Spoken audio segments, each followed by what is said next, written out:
Madison podcast episode, I don't know. Welcome. I am Ben Lavender, New York's favorite British mortgage broker. If you're seeing this, I have my hat on with my logo and my shirt, so you do not forget. Today we have a special guest. I say that about everyone. You've got to use a different adjective. Maybe I'm not that special. I think you're pretty special, Mike. Mike Totino, home inspector extraordinaire, content creator extraordinaire, networker extraordinaire, and just all-around machine. Mike is an absolute machine. I do plan on making fun of him for being such a machine today. You know, we could call you the Terminator, Mikey. But yeah, Mike, introduce yourself to the camera, please. Tell the people who you are, what you do. Thank why you, you Ben. are the best. My name is Mike Totino. I'm a licensed home inspector. Prior to doing that, I was a contractor, and I have over 10 years experience in the construction industry. And prior to that, I was a union carpenter. People don't know, I actually have my real estate license for a short period of time too, for like a year and change. Don't tell the realtors. Oh, sorry. That's cool. When was that? I'd say 2015, 16-ish, give or take. Okay, so a while ago. Yeah, don't worry about it. So, Mike, you've been doing this a long time. We've known each other a long time. I think we knew each other. You came to, like, my old office in Valley Stream. And I had two offices back then. You came to my older one, which was, like, 4 years ago or something. Long time we've known each other. You've had, what's the word? A meteoric rise in the real estate world. Right, you're one of the reasons why I respect you so much is because you're one of the few, really the only home inspector that I know that networks and does social media so well. Thank you. So of course, man, of course, game recognizes game. Yeah, there you go. So hats off to you. You're an absolute machine. We all know. You wake up at 4 a.m., you read 10 books, you save 5 children and kittens out of a tree, then you go to the gym, then you do your inspecting, then you'd save another 5 people. I mean, so tell us, Mike, how do you do all this? I don't even, I work pretty hard, I'm pretty active, I go to gym, but I don't do it like you do it. Tell us, how you did it. Did it take time for you to, find that momentum, that system? Not at all. It clicked very, very instantly. Because when you're in the construction world, like when I was a union carpenter, I still had to wake up at 4 a.m. to hop on the 5 a.m. train, be at work by 6:30. So that schedule has kind of been, I've been following that schedule for the last probably 15 years now. Sweet. And once I became an entrepreneur, that doesn't mean I get to... Sorry, Mike, how old were you at the time?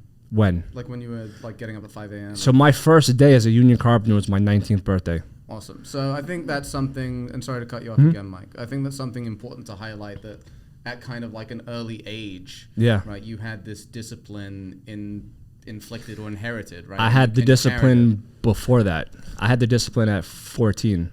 That's psychotic, Mike. No, which we'll get into. But where did that come from? But when you're in construction, you have to be up at the crack of dawn. So my body was so used to just being up that early. When I became an entrepreneur, leaving the Carpenters Union, that doesn't mean, you get to sleep in now and make your own schedule. It's no, you got to stick to what's going to get you to where you need to be at, basically. So I guess my secret is just waking up extra early. No one's requiring anything from you at 4 or 5 a.m. And most important, it eliminates any excuse for not having enough time in the day. Mike, that's true, okay, but most people can't do it, right? Okay, so it's different. But you're a single guy. You don't have kids. That's true too. Yeah, so I get it. Have these things. I mean, look, neither do I. Yeah. But it's not a valid excuse. But it's got to come. There's more to it than just do it, right? Because to the average person that listens to what you just said, they're like, "That's great," but I've been wanting to do it for what? Was there a switch, or what advice do you have to someone that maybe not 4 a.m., right? But what if someone wants to get up, they're getting up at 8 and they want to get up at 6? So I'm not going to say, hey, set your alarm clock 3 hours earlier tomorrow.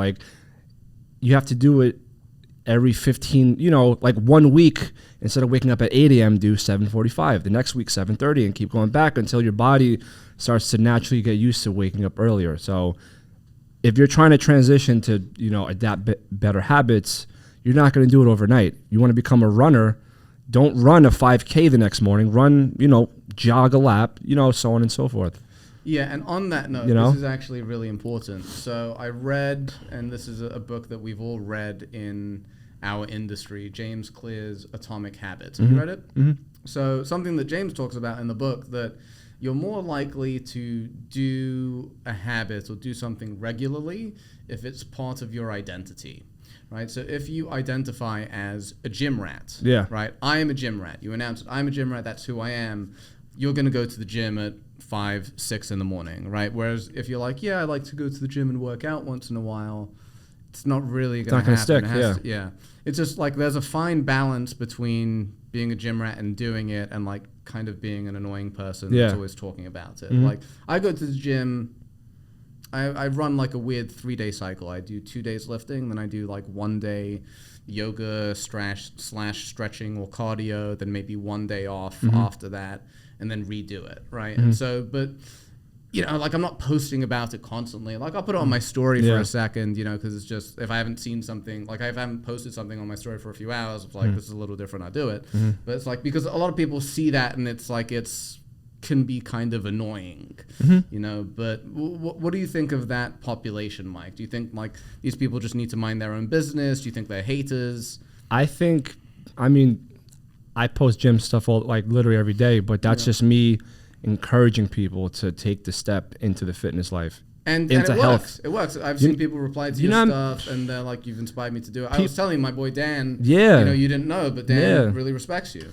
There's been people like, it's funny when you post the content and then you meet people in person. That's where you get the conversations from everything you've posted. Like I've had dozens of people, bro, telling me they're starting to wake up earlier now. They're starting to work out now. They tag me at the gym. Yeah. They tag me with the book they're reading, this and that. I mean, and then there's other people too when I run into at networking events. They say, I love what you're doing, this and that.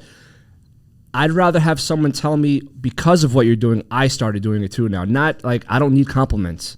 Yeah. I would rather prefer like, hey, I'm starting to take action now too, because words mean nothing. I'd rather it, you know, like, because I see what you're doing and there's really no excuse, I started setting my alarm clock half an hour earlier now to start reading 5 pages a day. Little baby steps. And you just slowly start. And you start increasing from there. And something I wanted to add actually is that so I need to sleep in the pitch black. If there's like slightly like any light, I can't fall asleep. So I got one of those. They're not cheap. It costs like $100 and so. One of those Philips alarm clocks that slowly brightens the room. Really? So it's like the sun, kind of, and you wake up. Again, it's gradual. Yeah. So over like a half-hour period. Yeah. And I've been doing it for about a year, and my ability to just wake up on time and get going, it's so much better. It's a small thing, right? And like a lot of people don't want to spend the money. If it works for you. But it's not like, in my eyes, Mike, that's actually cheap, right? Because if I'm spending $150, whatever it was, on something that helps me be 10% more efficient, productive, that's massive. Like that's really worth like $200,000 to me, or whatever number. You know, it's freaking key. Mike, couple things I know that we wanted to talk about. What you mentioned before, we're going to get to that in a bit.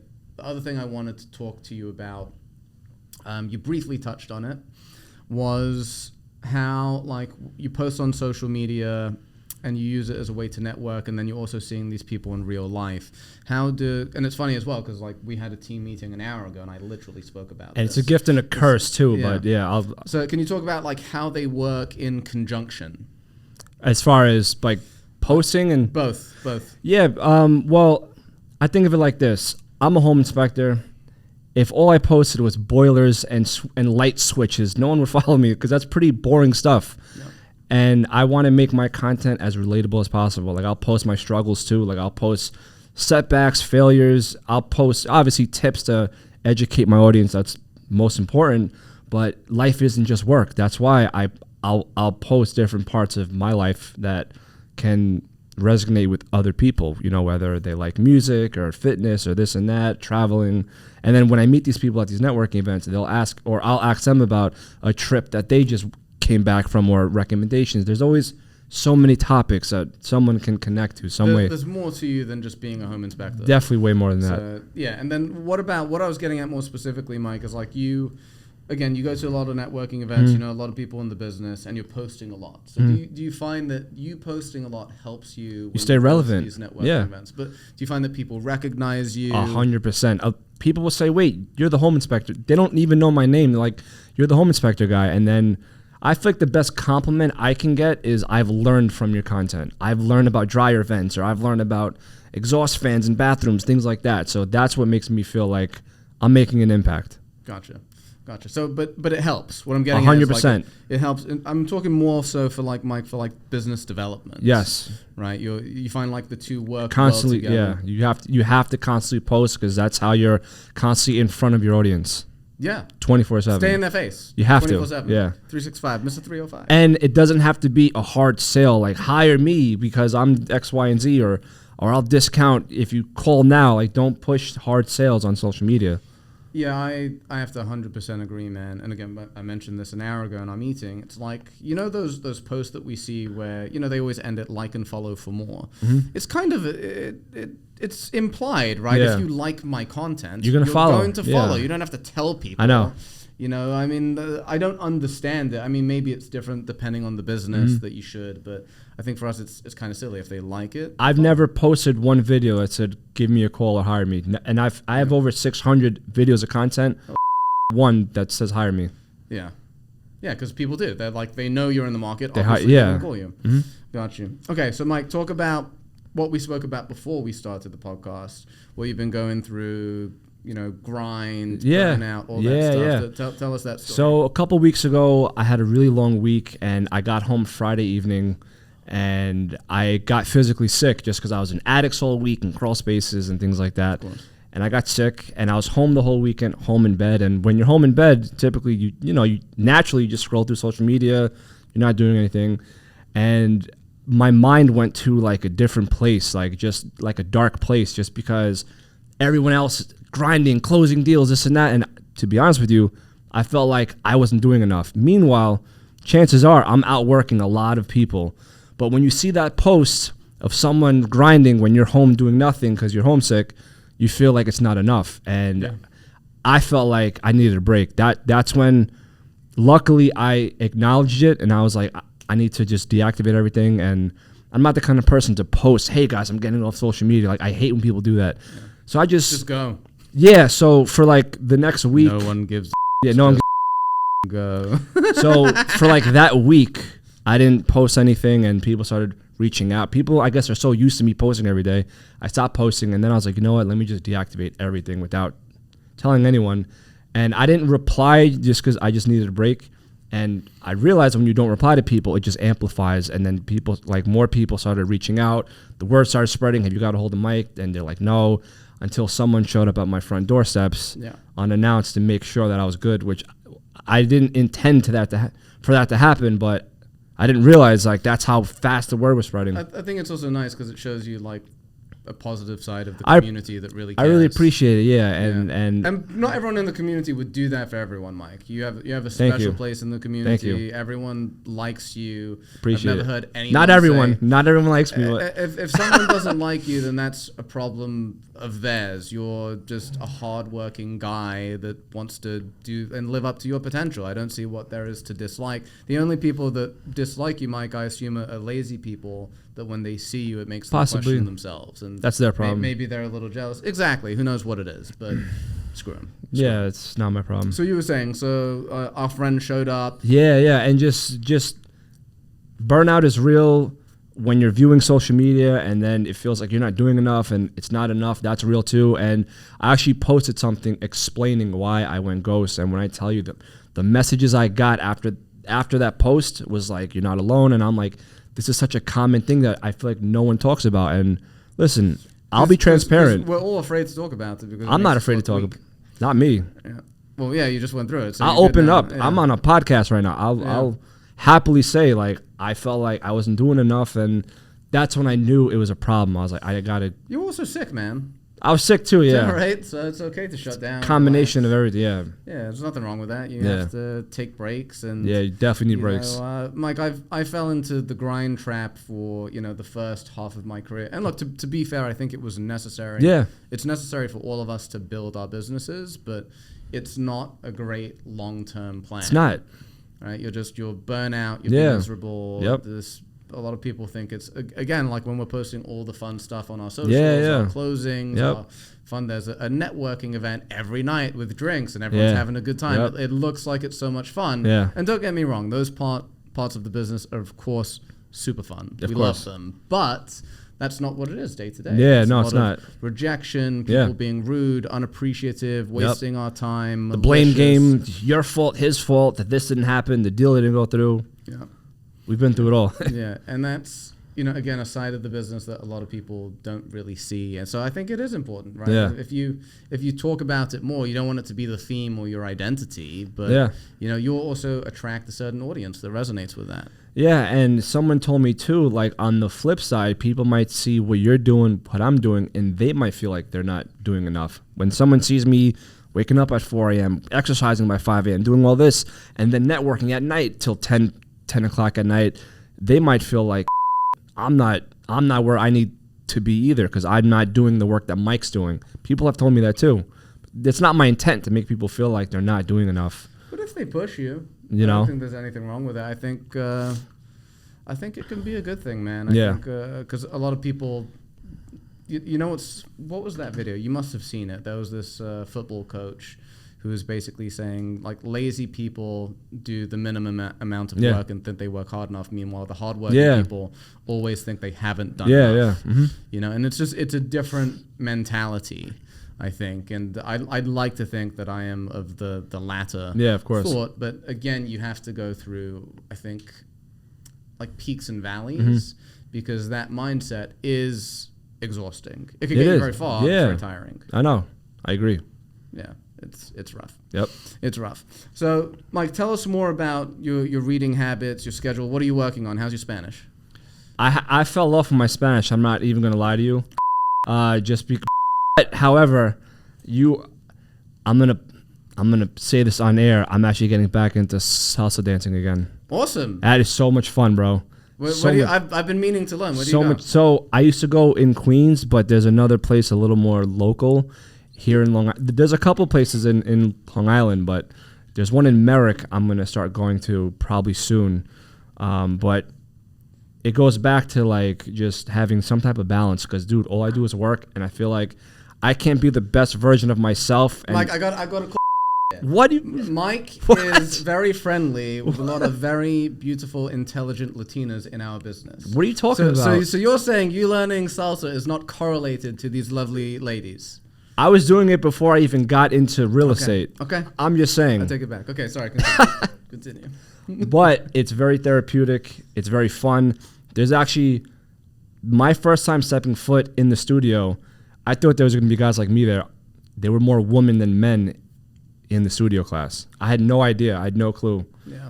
But like I said, it's fun. It's healthy. You get, it's a good cardio, So that's something that I'm going to do very soon. It's a way to do self-expression. Yeah, and just and turn your brain off. Yeah. Well, it's on in a different way. It puts you in a different and more of a fun mode. It's challenging too, because then I like the process. So if I know I'm at beginner level, then it's... you believe this?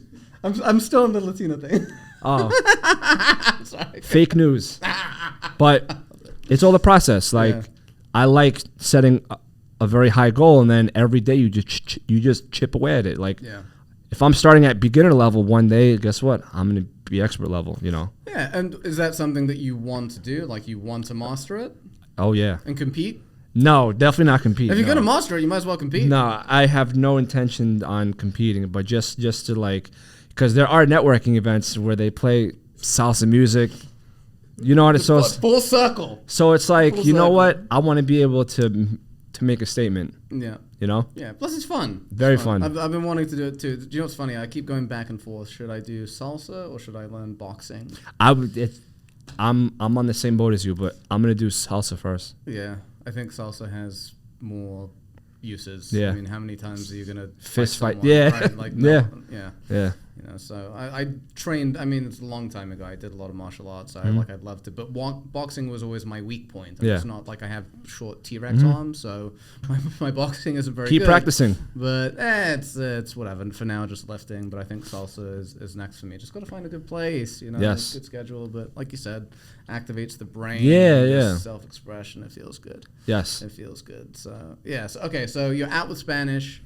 Learning salsa. What else is going on? Wait, Mike. Actually, what I want to ask you: what's your background, ethnicity-wise? I'm Puerto Rican. You're 100% Puerto Rican. I'm 100%. So you're 100% Puerto Rican. You don't speak Spanish and you don't know salsa. No, I know how to dance also. Okay. I've just been rusty though. So like I want to get back into it where it's not like it's something I have to work at. Like I want to just come back naturally. Gotcha. Does that make sense? Like, yeah. Sense. Do you go to Puerto Rico much? Yeah. I got family there. Like once a year? Well, now I'm going to try to go there once a year because now I have family that recently moved over there. You should. Yeah. You should. I've never been. I have a couple friends that live there. I've been meaning to visit. It looks amazing. But I've been there, numerous times already. Yeah. I hear that it's gotten like expensive because of all the Americans that have moved. I mean, there. I stay with families, so I don't really. Yeah, that's true. But it's also kind of appealing, no taxes. That too. No federal income tax. Yeah. So I wonder if they'll change that, given Who because knows? everyone's moving to take advantage. Yeah. But that's quite tempting. Yeah. For you can't do that because you got to be around here doing. No, I could have inspectors under me. That's true. That's one of my goals, actually. One of my goals is to create a business model where I don't have to physically be there anymore, so I can travel. My passion is traveling. Yeah, I see that. Yeah, so like you've gone to a lot of cool places. Yeah, and the funny thing on how I got it starting to travel. Long story short, when I was 21 years old, I was still a workaholic in the Carpenters Union, and it was a Friday, and I worked the whole week, no breaks, no rest, and I went out that Friday night with a couple of friends, and I ended up driving home at like 5, 6 in the morning. That's when you're 21, you could pull 24 hours, 30 hours, straight. And I'm 34. I did it last week. Yeah, no, I can't do that now. I cannot do that now. I felt Tyler looking at me. But I'm driving down Sunrise Highway at like 6 in the morning, and I fell asleep while driving. And I hit the guardrail, and I totaled my car. And that experience taught me, man, I could have been dead, I could have killed someone else, or I could have been crippled, whatever the case is. So that's when I started traveling. I was like, man, I worked and saved this money with this. What does that mean if I'm dead? So that's literally that month I booked my first flight. Gotcha. And where'd you go? I went to visit a friend in San Diego. Okay, not so exotic, but just it's just a good start. But then you went to some other cool places, right? So what's your favorite place that you've been to?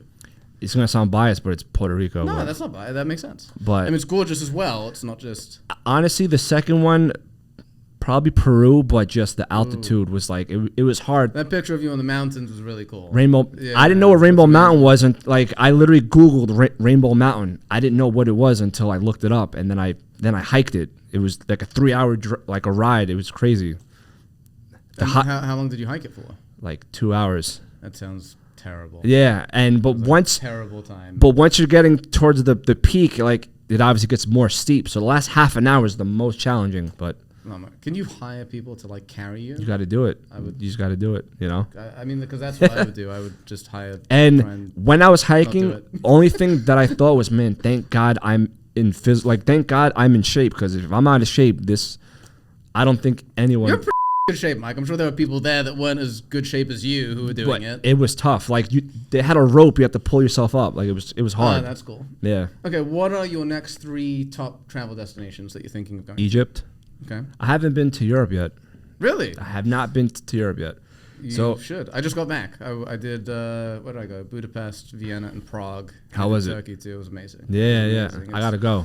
It's very inexpensive. Getting there is expensive or? Inexpensive. Okay. Very inexpensive. Vienna was fairly expensive. Okay. Prague and Budapest were really, really cheap and great time. Yeah. Tourist town. Awesome. I would say Egypt. I want to go to different parts of Africa, too. Where else? Europe is 2. Number 3. Well, where in Europe? Because Europe's. I know. Everyone says Italy. Definitely Spain. Spain's great. Yeah. Spain. Definitely want to go to Spain. And the third destination, I don't know yet. That's a good question. I'd like to do somewhere in Asia. I've never been to. I've been to Asia Japan before. Where? I've been to Hong Kong. I've been to Macau, which is. Oh wow. Macau and the Philippines. That was just to visit or vacation. How was that? I was there for 2 weeks. It's very expensive, and in Hong Kong, the Philippines is expensive. No. Hong Kong was expensive. That doesn't surprise me, actually. Yeah, Hong Kong was very expensive. Are you familiar with Macau at all or no? Not super familiar. Macau's like the Las Vegas of Asia. Like you, that I know. Like you literally take a ferry from Hong Kong to Macau, and it was actually owned by the Portuguese at one point in time. So you have to change currency also. Like once you get there, Gotcha. But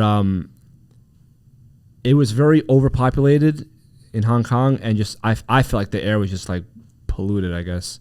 Just a lot of cars, people smoking. It was very from what I've seen on TV, congested. That's what it looks like. Congested, like very. That's what it was for me. Yeah, like Wild Wild West, like Vegas, basically. And they don't have Western food, so imagine waking up for breakfast and you're having like dumplings and noodles for breakfast. I was like, damn, this is not what I'm used to. Yeah, but it's not so bad. No, it's not healthy though. Didn't mess you up or anything. No, it messed me up. Oh, okay. So yeah, we were. Yeah, our stomachs did not. That's really cool, man. When did you go? Like 7-8 years ago. Oh wow! So you're very well traveled. But it all came from that car accident. Thank God for that car accident. Thank God for that car accident. Well, I say that but like, facetiously. Yeah, but you know, I've been to Costa Rica, Dominican Republic, Peru, Mexico. Yeah, I've been to Costa Rica. I want to go to so badly. Beautiful country. Oh my God, it looks insane. Beautiful country. Insane. Life is short, you know. Most people haven't even left the country. I know that's insane. And now I feel like I have another reason to travel now because a couple years ago I lost a good friend of mine. So that's just like another and he's actually on my arm over here. But it's like another reason to just like live life because you just, God forbid, you never want to get the phone call like your friend passed. You know, it's just like I got sucks. one of those a couple years ago too. It's not fun. It's, from things they shouldn't have been doing. I'm sorry to hear. You know, shit. Yeah, that. It happens. It happens. Unfortunately, it's quite frequent. It's more common. I know in the Midwest. Yep. Very, very common. Yeah. I didn't realize, but you're lucky, Mike, that you live a very healthy lifestyle. You have a successful business. You're well traveled. But let's take it a step. I'm healthy because I grew up around substance abuse. I built this successful business because I grew up around poverty. So I always use these tools as not as an excuse, but as a reason to like, all right, this is a path I'm not going. I always find that interesting, right? Because by that logic, most people that have gone through these things should also be able to turn them around like you. Like we had another person who said something similar on the podcast, Zarifa, that she grew up in, a harder place, and then she saw and she made something of herself, and she's a very, very impressive woman. But again, a lot of people come from those circumstances, Mike, and they're not able to do what you have done. Right. So what do you think? And you could use this as a thing to brag, or there's no bragging. You just think you have something like in your DNA that makes you a little bit different, or is it a mindset thing? It's definitely not everyone can do it. It's definitely mindset because I had mentioned earlier, like the discipline came before like I was even in the Carpenters Union. My discipline came from when I was 14 years old, where like I said, I came up from like somewhat rough circumstances, where like single mother. She had to go on Section 8 to like provide for us at one point in time. But during that time, I didn't feel bad for myself. I knew like I'm in control of this. Like at 14, I was already working. When I was 14, I got my working papers and I was cleaning beach bathrooms in Long Beach for minimum wage. But before I turned 13, I couldn't wait to turn 13. I mean, to turn 14 to get my working papers. So can you imagine you're 13, you're like, I can't wait to get my working papers, to scrub toilets in the beach bathrooms. But I knew that's one step further away from like not having money in my pocket. So from 14, I've been on like... but that must have come from somewhere. Like what made you want to work and make money? Not having money. Poverty, bro. Just not... There's been plenty of times I had to go to sleep on empty stomach. Like, it was real, bro. But that's my force. Like, that's my driving force now. It's like, that's so far-fetched now, 20 years ago, but I still have that mentality. Like, I got to make something happen. I'm up at 4 a.m. I got to make something happen. I'm not going back to being broke again. I hate Mike's videos waking up at 4 a.m. when I see them at 10 a.m. Yeah. Whenever I see them. I love you and I hate you, Mike. Okay. So once again, Mike, you are an absolute machine. We understand where it comes from. And what's interesting is that despite your growth throughout the business, you've still maintained it, right? You're still keeping the same mindset. You're still like grounded. This is what got me here. Very humble. You have to. And you're probably one of the most humble people I know, honestly. I hate seeing people that not saying that I hate seeing people's growth. I love seeing growth. I hate the cockiness that comes with it, with people that blow, and social media too. They get a bunch of followers now, and then they think like there's people now that feel like they have to be greeted at networking events. Like it's insane. Like listen, you got here because people like you. People are supporting your movement. Like you don't feel like you're too good now to shake someone's hand. I don't know. That's weird. Like that it's stuff like that just bothers me now. Yeah, it's just a like very limiting mindset. It's kind of petty. It's kind of childish. Yeah. Honestly, and there's so much business to go around, even though people may not be feeling that these days. But, I made that mistake starting out, and I made that mistake thinking that there's competition out there, but then I realized like the amount of work I put in, it's like, man, there's such an abundance of this. Like, I can't think like that. There's no way. There's no point. The thing is that mindset doesn't help you, right? Thinking like it makes you think short term as opposed to long term, which a lot of people, I think, also default to because it's kind of easier to think that way. It doesn't require a lot of energy. It requires real effort to think about like planning your business 2 to 10 years in advance. And what I've learned too is that when you're starting out entry level, nobody knows you. There's nothing you could do or say that anyone feels threatened by whatsoever. But once you start climbing that ladder, people start feeling threatened or like you're starting to take this or this and that. It's like, this is not my fault for just outworking everyone. Like the opportunity's coming my way. I'm not going to turn it down from the work that I put in. Like, Why would you? And these are opportunities coming to me. I'm not trying to step on anyone's toes. Like, so let me ask you a question, Mike. So whether you're a home inspector, loan officer, a realtor, if someone's like brand new to the business because you did this, how would you recommend they get their name out there? Well, before you even do that, let's take a step back. Educate yourself. Make sure you know your stuff. Don't just go out there just wild and then winging it, and then people will see you don't know your stuff. After you feel comfortable up to that point, then I'd say just go network 24/7. Like that is literally it. Like just network and just post so you're constantly relevant, and whoever you're with, tag them, because what ends up happening, they'll repost it, and then people will keep reposting it enough. When you step into the next venue, next event, you'll get recognized even more, and then the snowball effect, it'll get How many networking events would you go to a week or a month? Now that spring is here, it's getting nicer out. Depends on my schedule, because if I'm working, I try to go to like 2 a week. Oh, cool. Give or take. Yeah. That's quite a lot. But then I add everyone on social media afterwards. Yeah, so you connect. And you also, like, going back to what you said a few minutes ago, Mike,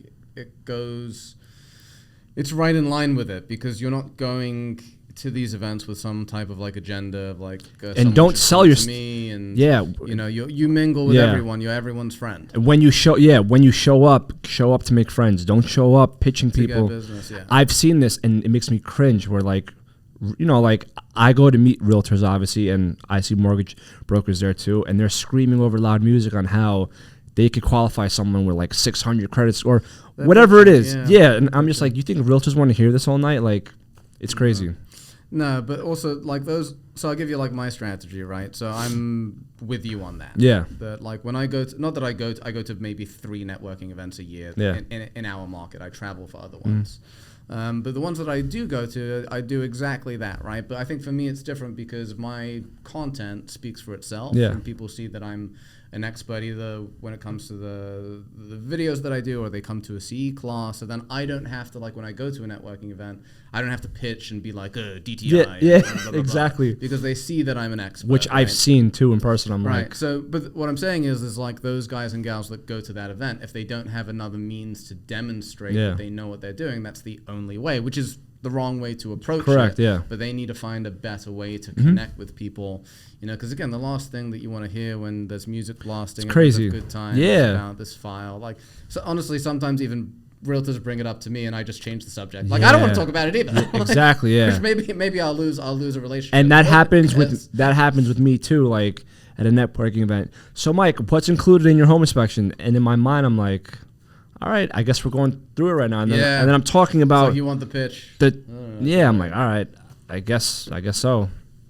Yeah, good times. Yeah. Good times. Fun networking event. Exactly. All right, Mike, so we are out of time basically, but anything you want to leave the people with, any words of wisdom? Sure. Final thoughts? Go ahead. Just add value. Don't show up with your hands out. Don't show up because you need something. Put other people's goals first. And in business, not even business, just in life, it'll come back full swing. And I'm grateful to have the network I have, the friends I have, because I feel like I like to add value, and it comes full circle. Yeah. Love that. Add value. Yes. Mike Totino. Thank you. Cheers, man. Thank you, sir. Appreciate you.